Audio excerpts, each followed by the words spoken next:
جنگل کا بادشاہ شیر ایک گھنے درخت کے نیچے گہری نیند سو رہا تھا۔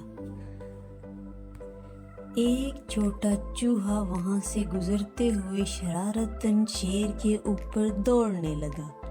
شیر نیند سے جاگا اور غصے میں چوہے کو اپنے پنجے میں پکڑ لیا۔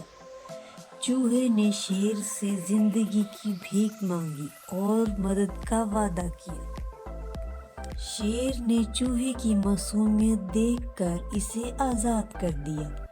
کچھ دن بعد شیر ایک شکاری کے جال میں پھنس گیا۔ شیر نے مدد کے لیے زور سے دھاڑنا شروع کر دیا۔ دوسرے جانور خوفزدہ ہو کر دور کھڑے تھے۔ چوہا شیر کی دھاڑ سن کر فوراً وہاں پہنچا۔ چوہے نے شیر سے کہا، فکر نہ کریں، میں آپ کی مدد کروں گا۔ چوہا اپنے تیز دانتوں سے جال کو کترنے لگا۔ چوہے نے تھوڑی ہی دیر میں جال کو کاٹ کر شیر کو آزاد کر دیا۔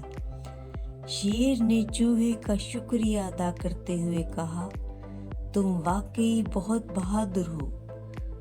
شیر نے مانا کہ مدد کے لیے طاقت کی نہیں بلکہ نیک نیتی کی ضرورت ہے۔